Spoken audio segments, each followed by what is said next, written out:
Hi everyone and welcome to another episode. Today we have another one of my clients and her name is Amanda and she is going to tell us all about her journey today with GAPS. Hi Amanda. Hi. Thanks for coming and chatting with me today.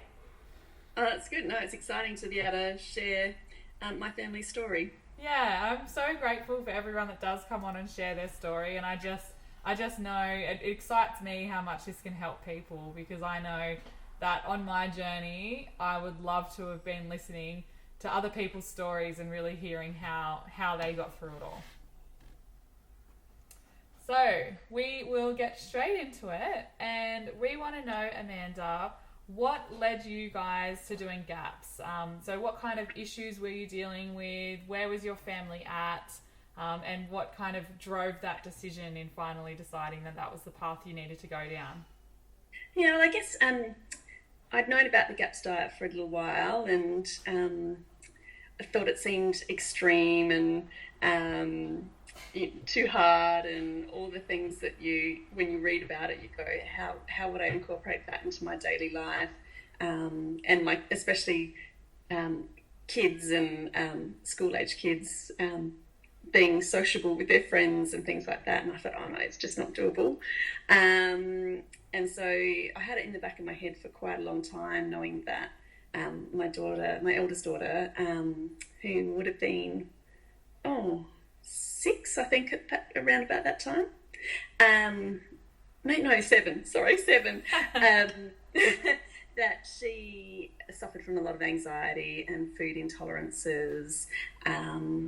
And generally just not that she was hugely ill, but that there were definitely places that she could improve.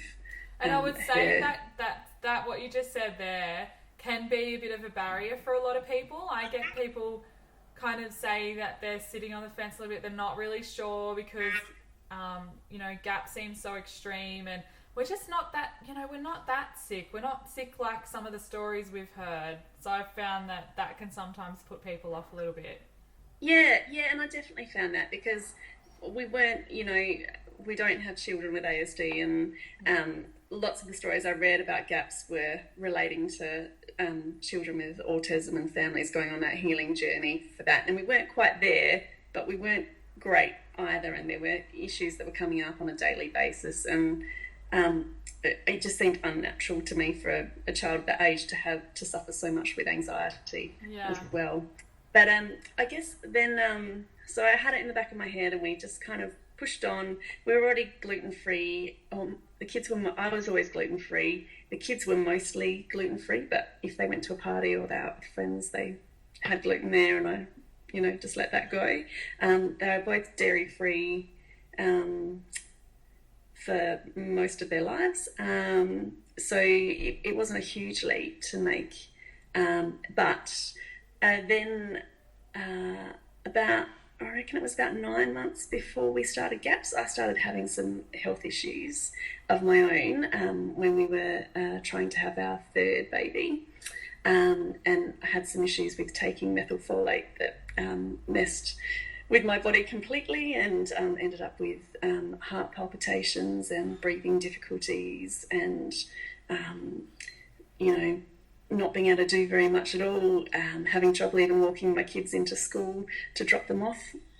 And I guess I kind of put up with that for about 6 months, and then had a chat with Elise, and I wasn't sure that GAPS was the answer to that problem.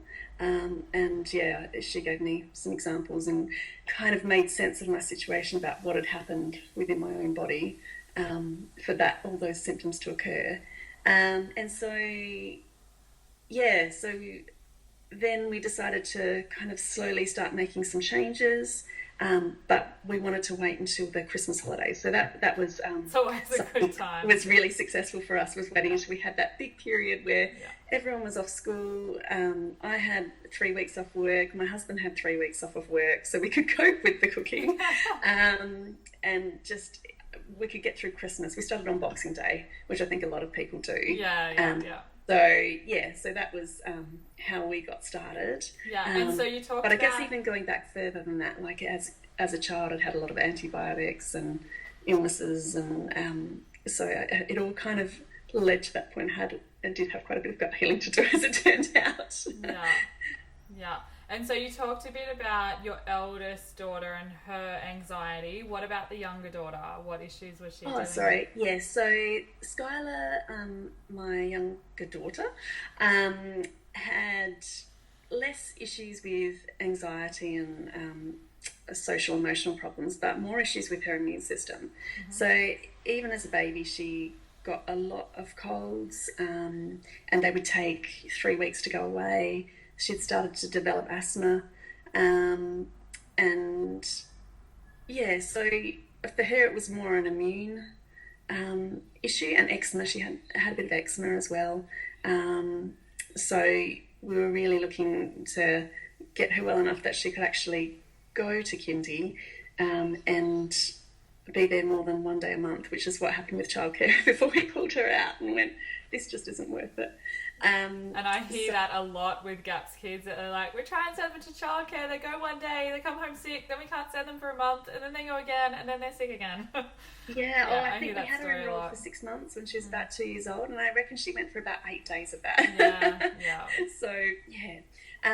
So that was kind of where we started from, and my husband came along for the ride as well. He dabbles in GAPS, I think we'd say. That's all we need, a bit of dabbling and supportive, that's enough. And that's what I find, that a lot of husbands are in that position. They're like, I'll support what you're doing and I'll follow it along at home, but I'm going to eat what I want when I'm out. Yeah, he does do a lot of cooking, and he's learnt to cook a lot, so that's very helpful. So. That's good. You're one of the lucky ones.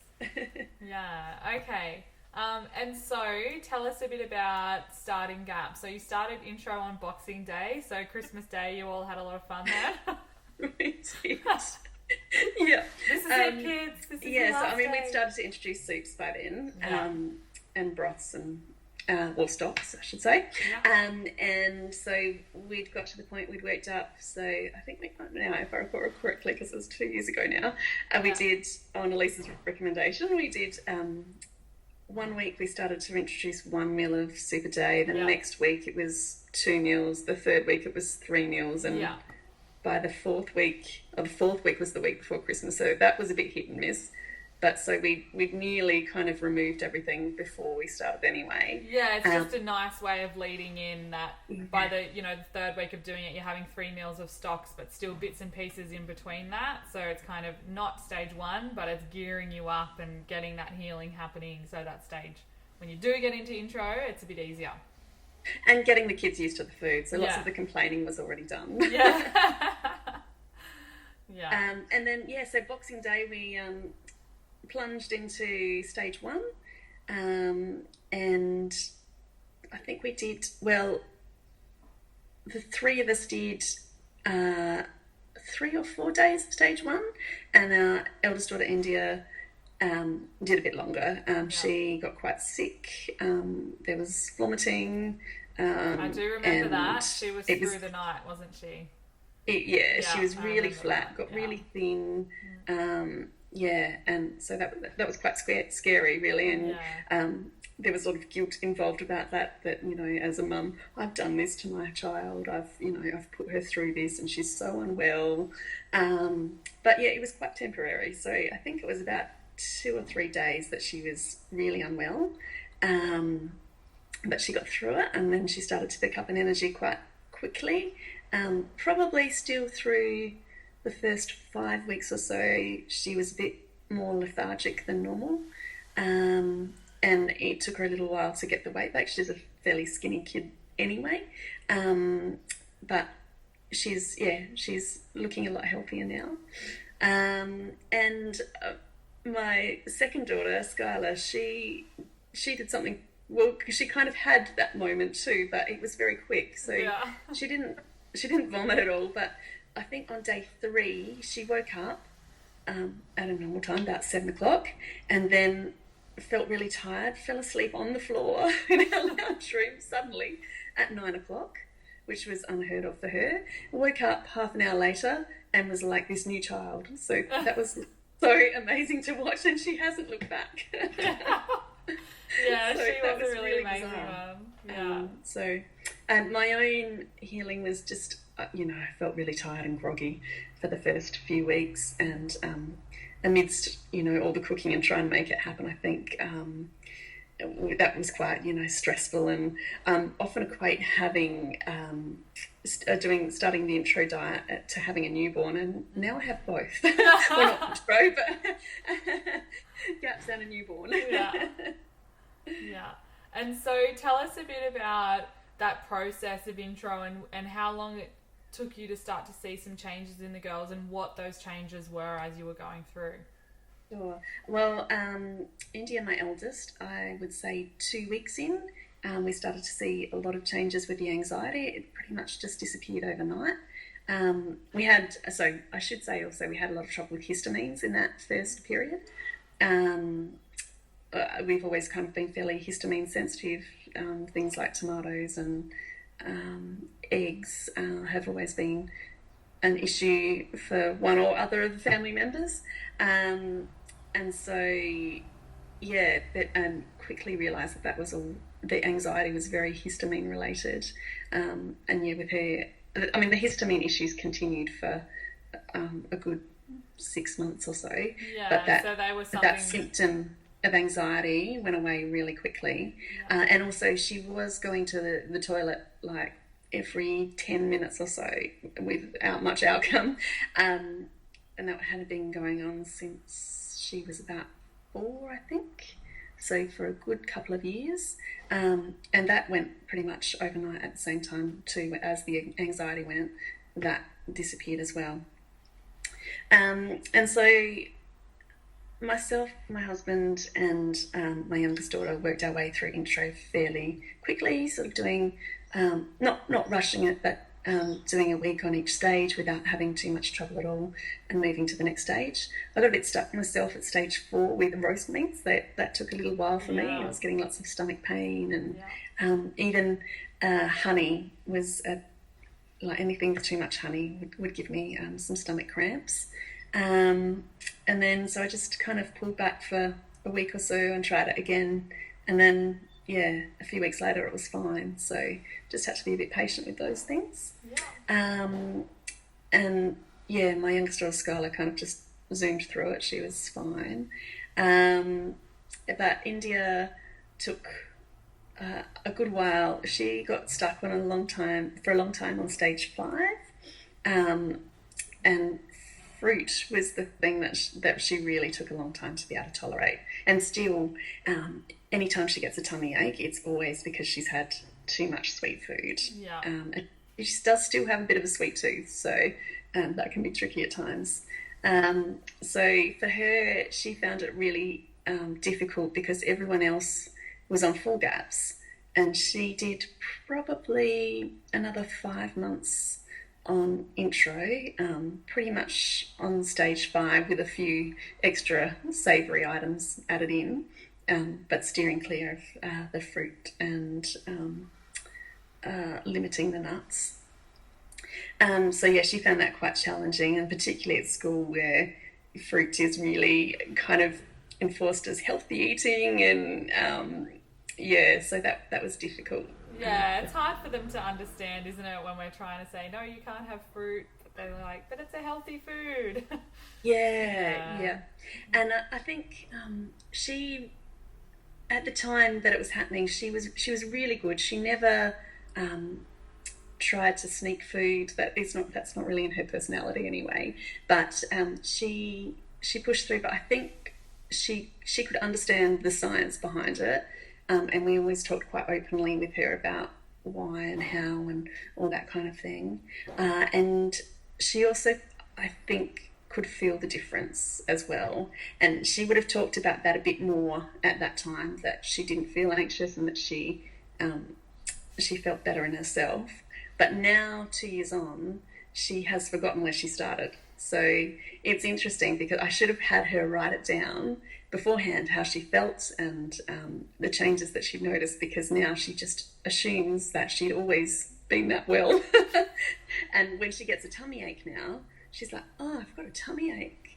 And we have to remind her that she used to get tummy aches, like pre-gaps, pre-intro, all the time. And she would be like, every 5 minutes, she'd say, Mummy, I've got a tummy ache, on a daily basis, that she doesn't have anymore. So, yeah, that's a really good one, and that's one I'll tell my clients now, that it's a really good point for young children. Even if you video them saying it, or get them to write it down, or have some kind of journaling of how they're feeling, this, so that you can show them in like a year or so's time, because they do forget.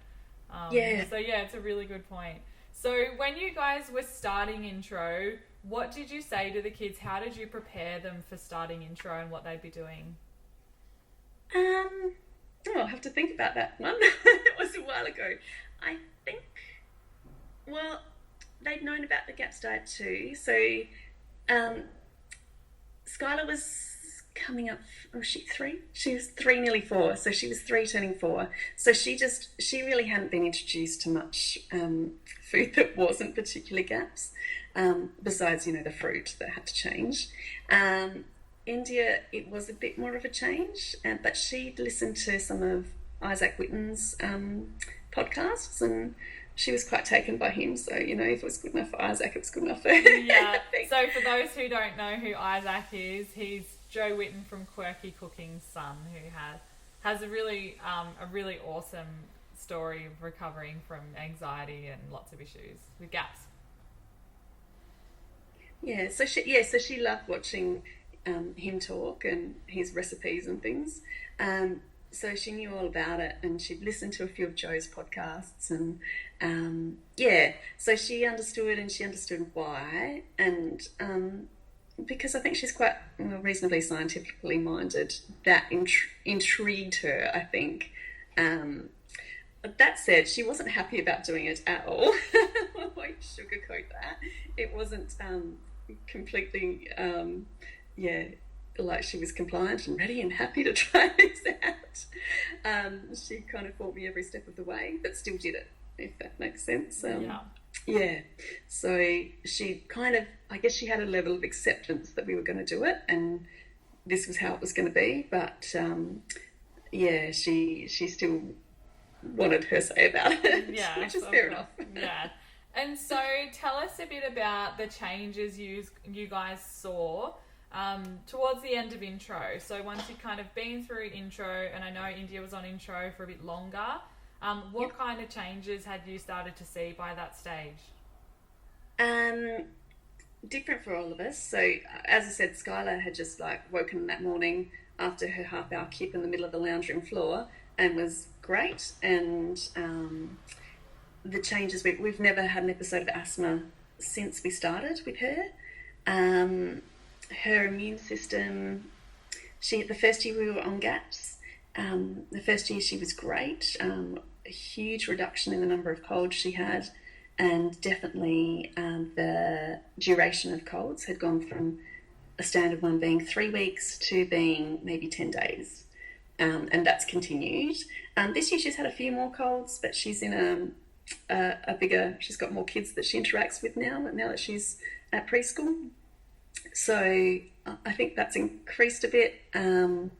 But she's still the duration of the colds is like 10 days and not very, very, very mild. So that's a huge improvement from where she was at. India, so 6 months on, as I said, the anxiety had gone, and we just noticed things gradually with her. So she'd gotten to full GAPS.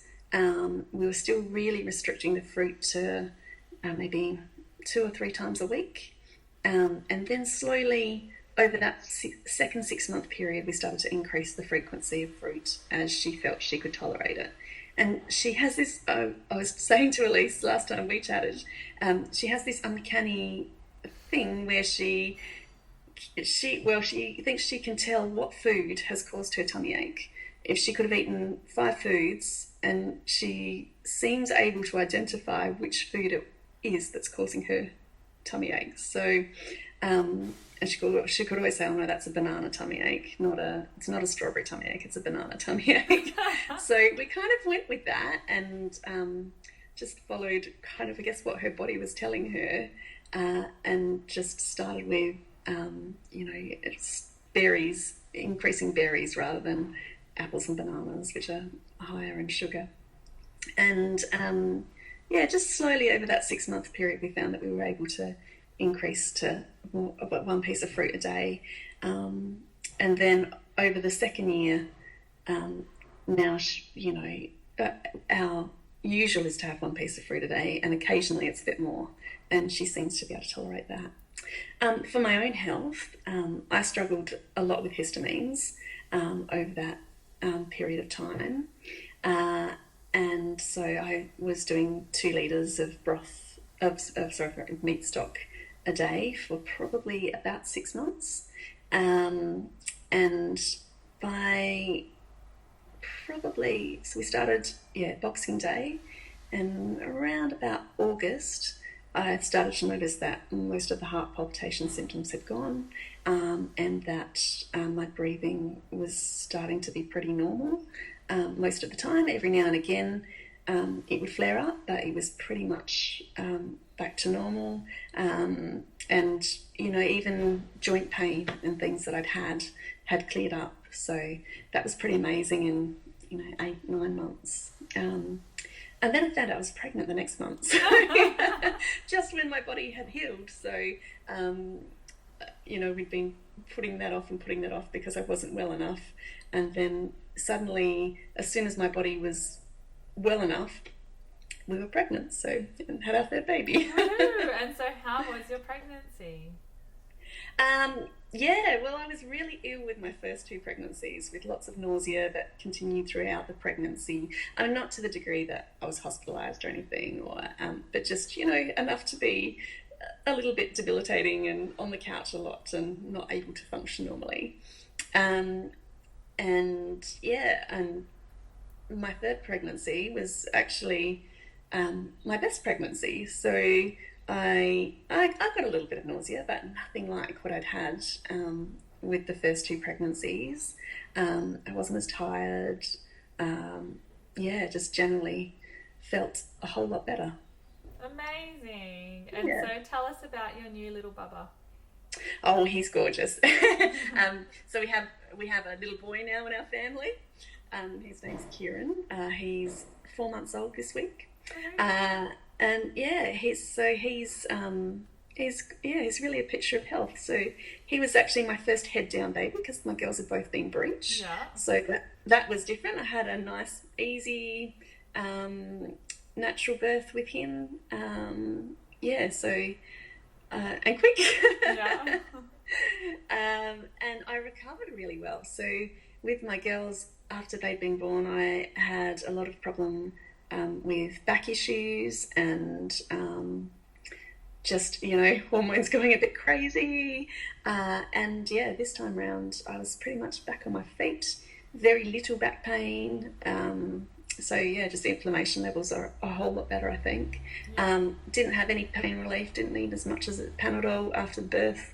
So, which much to the disgust of the midwives, I think. They kept coming in and saying, "You've just given birth to another human. You are allowed to have some pain relief." I didn't feel like I needed it, and recovered really well. And he's been very healthy, other than a little bit of reflux, which all my kids have had, which is resolved with osteopathy. We haven't had any issues. His skin's beautiful, no sign of eczema as yet. He's got a bit of cradle cap, but that's about it so far. And we haven't started him on food yet, so it'll be interesting to see what happens when we go down that path. So I have to start cooking my broth without salt soon and get some of that in the freezer. Yeah, perfect. But he's quite the picture of health so far, and growing a lot quicker than my girls did. And I read somewhere someone said something about post-GAPS babies having slightly larger skulls, and he's definitely got that happening. So that is a good one. That's a baby that's had lots of fat in the womb, and they've got a nice healthy big skull. Okay, so tell us now where you guys are at on your GAPS journey now.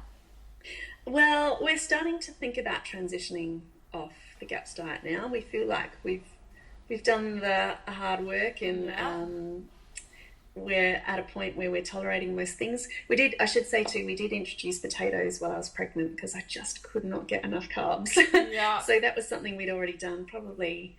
It was probably about the 1 year mark we introduced potato, and I was only just planning to introduce it for myself, but as it goes when you're eating things that others aren't allowed to have, they all want to have a bit of a try. So I did let them try, and all was fine. So we continued to keep the potatoes in. We don't have them that often, but it's nice to have something that's a baked potato that's easy to throw in the oven, and you don't have to do much to now and again. We're at the stage now where we're preparing to introduce a little bit of quinoa and maybe buckwheat. I've found that because I have a newborn and time's a bit short, that it's actually easier to stay on the GAPS diet than it is to transition off at the moment. So progress on that has been very slow. I've looked at how to ferment the grains, and I haven't actually done it yet, but that's something we'll do over the next couple of months and just try one at a time. I'm a bit iffy about whether we'll try sourdough or keep the gluten out entirely. The girls are pretty keen to try it, and the thing they're really looking forward to getting back is rice. So previously both of them really loved Thai food. That's where they want to get to. So you can make buckwheat sourdough. Oh, can you? Yes, one of my clients makes it. I'll have to find out from her how she does it. Oh, right, that'd be great. Yeah. So that's where we're at. So we're doing a very slow transition off GAPS, mostly due to circumstances. But I think knowing that we can for the kids is really keeping them going, that we can be a bit more lenient. And we've started to be a little bit more lenient if they go out with friends or if they go to parties, that we are allowing them to have some of the foods that aren't too far away from GAPS. We're just kind of rolling with it and giving them a good detox bath when they get home. And I think that's an important one for people to really get, because you can get very stuck in GAPS, and it can get especially if there's been a lot of issues and you've seen food heal it can be very scary thinking of other foods. But I think it's good to know that there is an end in sight with GAPS. You don't have to keep doing it forever.